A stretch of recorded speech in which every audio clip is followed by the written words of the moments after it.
So we got about half the group, which is great. That's awesome. So we're gonna make this a very comfortable conversation, and we want to make sure people can, if you want to come forward, so we can make this quick and easy. Because I don't want to scream and I don't want to move, but I really want to have people, really start to look at the movie, what Wendy has brought to the table, and let's talk about it. Let's talk about, you have questions for her, if you have ideas, suggestions. I love the film, now that I get to see the full production. But, so let's talk about it. And first, anybody has a question? So start the table. Anybody? Okay. I knew Karen's hand would go up. Of course Karen's hand would go up. She always has got guesses. Thank you, Ronnie. How did you decide to do this? It was really, you saw that journey in the film. So I had that initial curiosity once I heard the statistic in 2015 that 36% of senior leadership in cannabis was women. And I honestly was not a cannabis user, but I was interested in that conversation. So I just started talking to people. And one of the great things about the cannabis industry is people are really generous and collaborative. And if you have questions, people want to help get you up to speed, right? And it was wonderful. Just you have one conversation with a person and, oh, that leads to other questions. Great, let me introduce you to so-and-so and so-and-so and so-and-so. I ended up speaking to over 100 people, and there's no way I could include everybody in the movie at that point. So I included 40 women, and as you saw, we had our one token white guy. And as a filmmaker, it's pretty awesome to have those odds. It's usually flipped around the other way. And so once I saw that there was the connection between cannabis and gender parity, I very quickly saw that cannabis was also the intersection of social justice and sustainability. And those were common themes in my other films. I produced a documentary about dyslexia that was at Sundance and was on HBO, and then I directed and produced a documentary about elephants in Thailand, and that was on PBS and iTunes and things like that. So at that point, I realized that even if I wasn't a cannabis expert, I could help have this conversation and highlight the women that were leading the industry because I could talk about these other core values.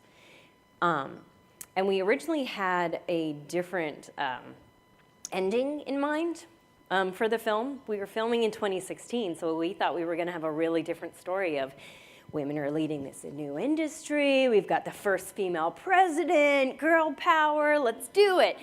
And on election night, we had camera crews in Massachusetts and California, and everybody went, yay, cannabis. Oh my God, the country's falling off a cliff. Now what do we do? And you can't end a movie with people crying. So at that point, we were like, okay, well now what's the film about? So we actually changed the structure and related it to these core values. And so we filmed the stuff with me at the board, actually at the end of the film. We'd done all the other interviews and we had transcribed everything, so we knew what people were saying. We just kind of flip-flopped the order. So we showed that to a rough cut to an audience of, friends, people who were familiar enough with the subject, but they would give us honest feedback. And at that point, people were like, okay, this is interesting, but if you start out as a skeptic, we think you need to try cannabis at the end of the movie. So at that point, we shot that scene and put it at the end of the film. So, there is a kind of a fun payoff of the journey for people. And I'll tell you, it's fabulous to talk to people afterwards. I have people come up to me saying, like, I'm finally going to take my mom into a dispensary to get something for her arthritis. Or I'm finally ready to have that conversation with a family member about how can we get them off these other opioids and bring cannabis into it. And it just opens up, eyes and minds and hearts and all of that stuff. So as a filmmaker, that's when you feel like you win the lottery. Like, not only do people like the movie, but they're also having that conversation around the film and after the film. Any other questions? Great. I can pass the mic too if you want. You got it?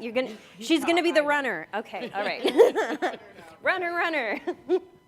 So where are you on your cannabis journey now? And is there going to be a follow-up to the documentary on where all these organizations are, how it's rolling into technology, and how we're helping the big data analytics behind it? I'm just kind of curious where it's going from here. Yeah. So I'm actually a daily cannabis user now. And it's funny because no matter where I go, I get this question, like, well, what are you doing now? So I still use it topically. I mean, I have old shoulder and neck injuries, and so having a topical that I can put on as opposed to having to, pop painkillers is really helpful. I also put hemp hearts on my yogurt in the morning, because that's another great way for me to just fit it into my lifestyle. I'm already doing it. And then, if it's a Friday or Saturday night and I'm cooking dinner and want to unwind a little bit, I might take a little puff off of a vape pen, or I might try, have a little quarter bite of an edible. But recently I actually had my tonsils out, almost 3 weeks ago. And man, I was not prepared for how painful that is. That said, I had conversations with people on the front end saying, like, how can I incorporate cannabis? Because, a doctor will give you a really big, long prescription for hydrocodone and Vicodin and, like, all these other things. And I was like, I don't want to have to really use that. So luckily, I was in Colorado when I had my surgery, so I was able to go into a dispensary and say, here's what I think I want. What products do you have, right? So I actually found a water-soluble product called Ripple, and I was able to pick, a high CBD, low THC product that I could just put into a little bit of water or a little bit of tea or something like that I know I could get down during the daytime. And then at night, I had a 1-to-1 ratio of CBD to THC because I wanted the help from THC, not enough to make me high, but enough to make me sleepy and be able to stay asleep, right? The problem was I moved in the middle of my recoveries, and you can't travel state to state with cannabis products, even if you're going from a legal state to a legal state. And so I have a whole new respect for medical marijuana users, because we would never ask somebody to travel without their pain prescription or without their antidepressant or without their allergy medicine, right? And because of the scheduling of this drug, we're like, nope, you actually can't do that, and we're going to consider that drug trafficking if you take it from state to state. So that's where I am on my cannabis journey.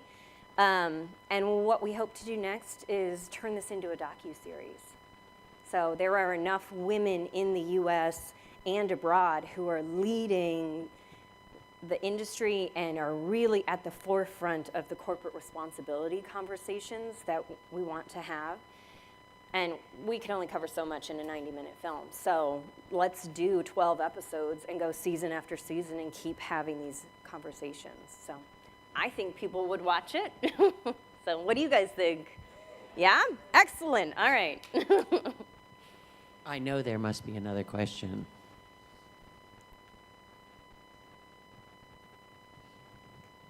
So I actually had this question before I even came in. Oh, great. And I did hear, some responses and kind of what other people think, but I'm wondering what your take is on why the percentage of females in leadership is so high in cannabis industry versus other industries. Yeah. And how we can translate that and help other industries grow. Yeah. So I realized there were two reasons that women leaders were coming to cannabis. The first one is they see the opportunity to create the business that has the corporate culture that they want, right? They don't have to be stuck being the senior vice president of something and having all these white guys get promoted over them. They can be the CEO. They can hire the colleagues that they want to work with. And what we see is that when women start companies, they hire more women, they hire more people of color, they hire more people from the LGBTQ community, because we just intuitively know that when you have diverse perspectives on things, you're set up for success, right? If everyone's gonna look the same and think the same, you're not gonna see the obstacle coming at you. So that's the first opportunity they see. And the second opportunity is they get to create the products that are gonna fit into their lifestyle. You know, as I said at the panel earlier today, women aren't interested in the biggest bong ever built, nor are they interested in the most THC that's gonna knock them out for 3 days and they can't get the rest of the stuff done that they need to, right? We're busy, we've got stuff to do, we can't really do that in our lifestyle. So they're creating the products that can be more discreet. Maybe they're into microdosing, which is taking small amounts as opposed to one big amount, you know, but you take it multiple times during the day to try to alleviate whether it's pain or anxiety or whatever, right? There's ways to do that. They're creating purses with odor lock technology, you know, so you can go into your meetings, you can meet with the principal, you can pick your kids up at daycare, and nobody really needs to know like what you have in your bag, right? So those are the two big opportunities that they see. I will say that since the film came out, the statistic of female leadership has dipped from 36% down to 27%. At that point, we're not much farther from the national average. And I think there's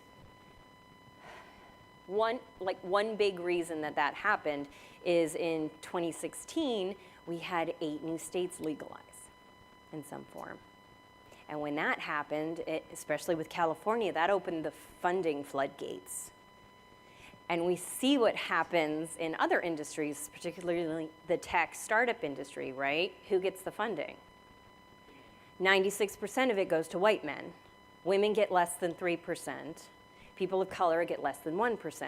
And that's the funding model that these outsiders are used to funding, right? So they're trying to impose that onto this industry while it's transitioning from a movement into an industry. And activists are fabulous. They've got a lot of great skills, but they may not necessarily know how to write a business plan. Or maybe they don't have the MBA from Harvard or Yale, right? Because they were on the front lines doing something else in community activism and things. So the way we fix that is very similar to the way we fix that in other industries, right? We need funders who want to invest in women and minority-owned companies. That has to be a priority, right? Whether that's we set up angel investor groups or, you know, a political action group, or we even include that into the local laws that a certain number of licenses have to go to people that fit these diversity markers, right? And then the other one is mentorship. You know, we can't be happy with just one diverse face in the boardroom. We need to make sure that we're mentoring that next round. And whether you're in the cannabis industry or outside of it, if you're in the position to mentor somebody just in terms of, you know, business or technology or programming or whatever, like I would just encourage you to please do that, because that's how we can fix, you know, that slide that we're seeing in cannabis. And that way we can really make that the new standard across all industries. There's one other thing I'd like to tag into there. Wendy knows I've been working now for the last 26 days on this. And I've talked to about 70, 80 women in this field. And the one thing I can honestly say is very different is the collaboration. Every single woman, every single CEO I talked to, every single nurse, practitioner, wellness clinic, all said, what can I do to help you? What can I do? Who do you need to talk to? And there is a fundamental difference. I've been working in tech for ever and a day, and this blew me out of the water because so many women were so helpful, and it's not uncommon. It was one of the things that came out in the movie, one of the things that came out on when I was talking to Karen about distributors in the Valley and stuff like this, is they want to help. We want to build a collaborative workspace where we're not competing, but we're helping each other grow and be successful. Definitely. I would agree with that. I see that. And one of the best ways I've heard it characterized by Jasmine Hupp, who was in the film. She said, if you're looking in the room and viewing the woman next to you as a competitor, you're thinking too small. Because the people we really need to worry about are Monsanto, Philip Morris, all these other big pharmaceutical companies who might be lobbying to, change, once things do go legal federally, make it favorable for them and push out the smaller distributors. So that's who we need to be worried about. And the way we compete against that is we support each other and, we really build that strong line, linking arms together, saying, nope, this is not how you do business in this space.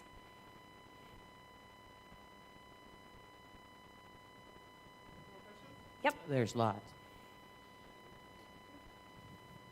Here. I just had a comment on something you said earlier because I saw a TED Talk recently about venture capital.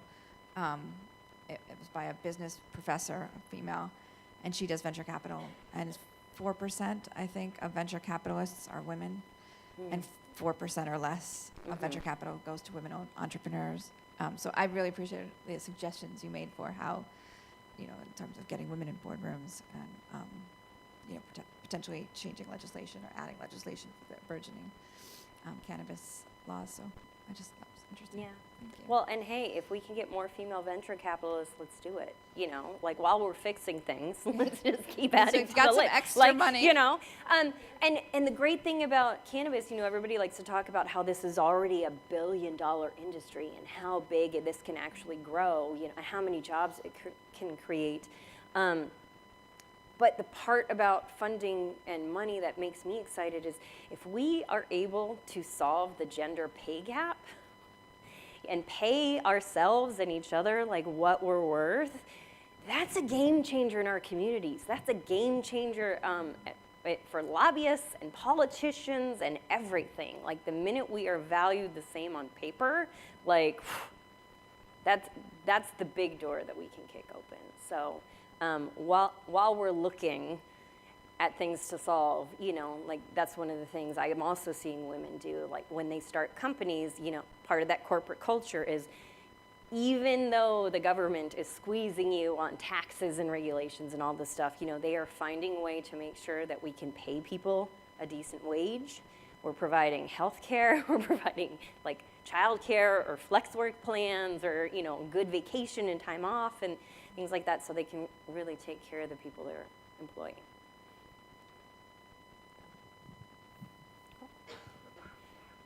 And then we'll pass it back to you. As a token white male, Welcome, thank you for being here. I wanted to address the social justice issue. And while it was pointed out in the film that roughly the same amount of white people and people of color are incarcerated for the same. Well, they're using, but their arrest rates are different. Correct. The incarceration rates, however, arrest rates and incarceration rates are two different things, remember? So you're looking at about 50%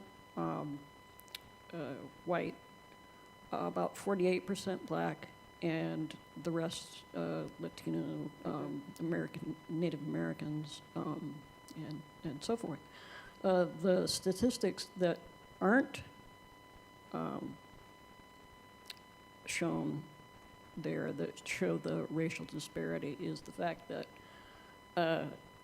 only about 12% of this nation is black.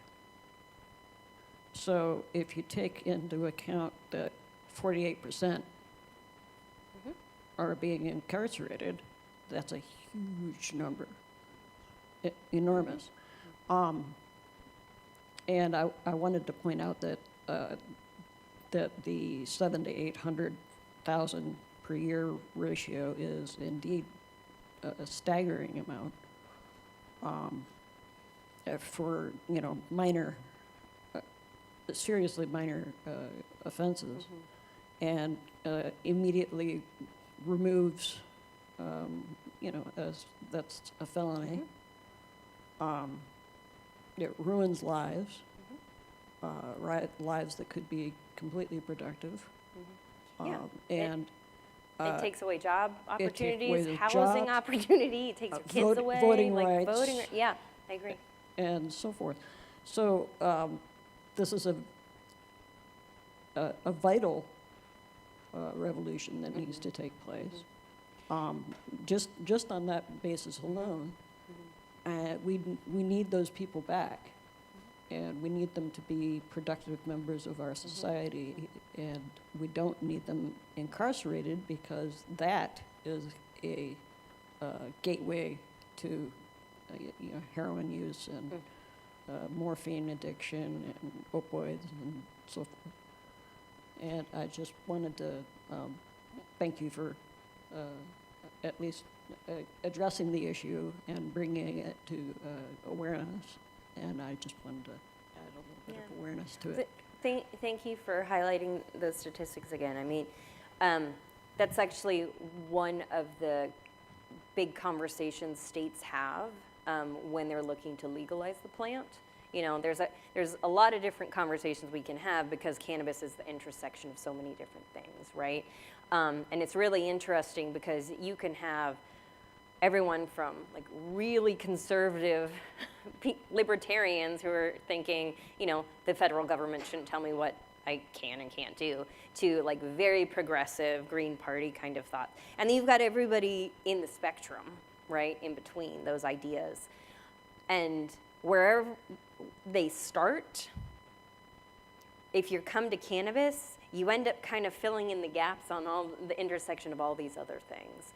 And so while initially somebody may say, well, let's just get the tax revenue, or let's expunge records for people who've been arrested, for just simple possession charges, and let's take care of the environment because hemp can do all these things better than cotton can do.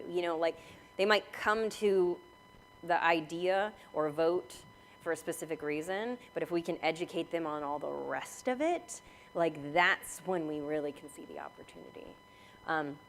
I'll also say on that note, Massachusetts has been, this was in the film, Charlene Title was talking about it, it was the first state that said, if you've been convicted for a marijuana possession, you may not be excluded from the cannabis industry. The fact that they're the first state to say that is kind of amazing, but that's a revolutionary idea, So, because again, if your group has been targeted by the police, and then you went to jail, maybe you're still in jail, and then you've got all these people who maybe they've been using for decades, but they've never been caught, and then they get to come into the industry and start making billions of dollars. I mean, that just adds to the racist drug war that we've been fighting. So we still have a lot of work to do, like not every state has had that same conversation or written the laws that way. It's also really difficult in some places to get your records expunged, even if you have, a legal cannabis industry right now. So, yeah. Great film, by Thank the way. Wendy really liked it. So, from a big picture standpoint, I heard you say movement and industry. Where do we stand in terms of, are we in a movement or are we in an industry? And what is that crossover? What has to happen, or has it already happened? I would say in the state of California right now, it's considered an industry, but getting us to where we are now was decades worth of work from activists, right? California, we really owe the LGBTQ community for their work to legalize medical cannabis for patients who were suffering from HIV and AIDS. Not everybody knows that story in other states, by the way. I've asked that question in other states, and they're like, really? That happened? It's like, yeah, you're profiting from this movement, right? So the fact that we now have a legal and regulated industry on the state level is a game changer. And the fact that California has come on board, that's been a game changer for all kinds of other states. I know it's still kind of messy and they're figuring out how to make it all work. And deadlines and regulations are changing and stuff like that. But that's what happens, as you're transitioning from this movement to an industry. And I would say the biggest thing that makes it an industry is probably state protection and financing. You heard about the cannabis bank now in California. They just passed We had that conversation in the panel about cannabis banking, and that's also part of the bill that's been introduced by Elizabeth Warren. The acronym is STATE. And that came out 2 weeks after the National Cannabis Industry Association's lobby days. So they had, I forget how many hundreds of people, I think it was close to 500 in cannabis industry leaders and activists who met with politicians on Capitol Hill and said, this is what we need to keep doing what we're doing. We want to follow the rules. The rules need to be fair. Can you help move these things forward? And out of that came this bill. And so if that passes, and it could because it does have bipartisan support right now, that could really be a game changer for other states too. I don't know all the different things, but one of the things is specifically about banking. Well, right now it's illegal for a bank to accept money from drug traffickers. So even though we have a state-regulated industry, that's considered illegal. Is that why in dispensaries they only accept cash? Yes. And that's what, okay. And part of that too is so you have to pay all the taxes, but you don't have any of the benefits. You can't write off anything because you're considered a drug dealer. And so everything has to be a cash-based business in the dispensaries. I'm curious, Wendy, about what experience you had either during filming or after filming with the folks who are on the other side of this debate. So if you happen to have any conversations with people during filming who are in favor of keeping it illegal, and if you didn't or did, what has the reaction been since the film has come out from the advocates on the other side of this? I'm just curious generally. I didn't really seek them out because I kind of knew what they said, right? I mean, I grew up in the DARE generation, so I had absorbed that mantra myself, right? So I didn't really need to learn anything new there. Personally, the two interesting responses I got when, I posted on LinkedIn that I was going to do this film, I had several people unfriend me on LinkedIn. Right? It was one of those things that was really funny because, they sought me out, and then they were like, oh, you're in cannabis? Never mind. Good luck. And I was like, okay, you'll be back. Give me a couple years, and now everybody's like, hey, I'm like, nope.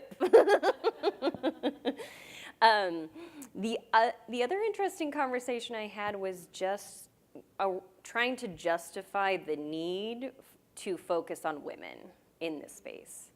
I mean, I even spoke to female funders of films who asked me, why are you doing a film about women? And that was my question. My response back was like, well, why not? We're 50% of the population. We're less than 33% of speaking roles. And we're leading innovation in this brand new industry. Why wouldn't I do it about women?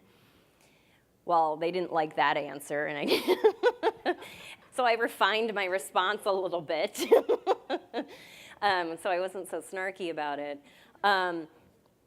But, from their perspective, they didn't feel that we were important. And that's why I really feel like one of the most courageous things we can do as women is to share our stories. To say, we're here, this is what we're doing. Because history loves to write us out, right? Just the fact that women wrote the original language for computer programming, and now we're 26% of the tech industry, right? And thank God we have conferences like this, but the fact that we went from creating it to this model of, oh, you take some white guys in hoodie sweatshirts, a garage, and a computer, and that's the next thing, and they get billions of dollars at accelerators, right? And that happened in, just a couple decades, right? So I felt like we needed this film to document, these are the women who were doing this on the forefront, let's not forget them. And that, coupled with, the dip in the leadership down to 27%, I mean, to me, that makes the film have a stronger call to action. And that's why I'm really pushing to turn this into a docu-series, because we need to keep telling the stories of women who are doing this, just to prove that we're here, but it's also to encourage more women to come in, right? Gina Davis says, if you can see it, you can be it. And we need to show people who are still sitting on the sidelines, who maybe they have more risk aversion to the industry right now. And it's valid, because women, we have, if we use cannabis, we're more likely to have child protection services called on us than if the father of the child did, right? If there's drug testing at your job, or if you're in public housing or renting and your lease agreement says you can't use cannabis, like there's all these reasons why we may not be comfortable to touch the plant or be involved in the industry yet. And that's all valid. And if we show people that you can do it, and there's somebody who looks like you or came from a similar background, or they have similar skills as you and they're having success, more women are gonna come to the industry. So while you're thinking of your next question, I thought I would ask, what about drug testing laws, right? A lot of companies test for drugs on initial, coming in. And I came from the nuclear industry, and they continuously test and regularly dump people out on the streets for drugs, including eating poppy seed muffins, right? It's incredible. So what are your thoughts on that? I really feel that that's one of the next revolutions that needs to happen around the cannabis industry. I would love to see a class action lawsuit, because I do think it's racist. You're racially profiling people, or you're profiling people a lot of times for socioeconomic status too, because it's a lot of blue collar workers that even before they will interview you for the position, you have to check do you have a felony box, right? And then, now we're gonna test you for drugs before we decide whether you can do whatever the job is for minimum wage, right? So we're not setting up certain populations for success. And those laws have not been included in cannabis legislation to date. So I really feel like that's kind of one of the next rounds that we need to have, because I don't feel that employees should be discriminated against for whether they use cannabis medicinally or recreationally. We're not testing people for alcohol. If you show up drunk, they might, but they're not, oh, did you drink over the weekend? Well, now you're not qualified. We've got glasses of wine here right now, right? And yet it's a cannabis consumption event, right, at the space.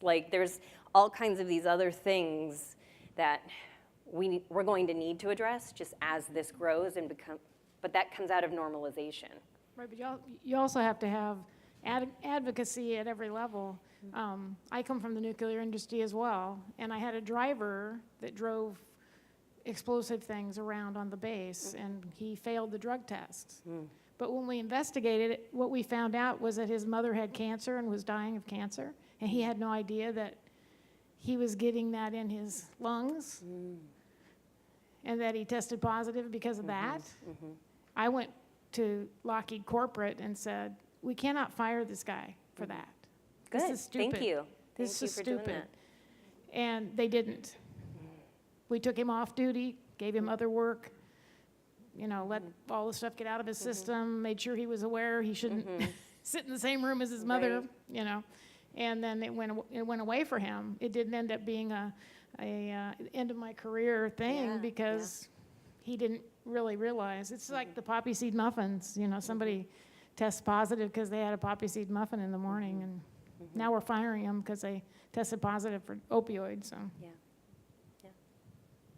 It's a scary thing. You get to talk to the psychologist for at least 4 hours. That's just the start. All right, there must be more questions. What, one in the back? Oh, 1 minute. Okay. Well, I'm happy to chat with people. There's a fabulous photo step and repeat wall downstairs, so I would love to take some photos with people. Please grab your Puffrajette tattoos. I put them on tables, and there's some postcards too. If you don't know how to put them on, take the plastic off, okay? Step one. Put the green color onto your skin, and then use a wet washcloth or wet paper towel or something like that for under 30 seconds, and transfer it onto your skin. When you can peel the paper up, you've got it. So take your tattoos with you. Let's go take some photos, and we'll tag Woody on social media. So, Thank you, everybody.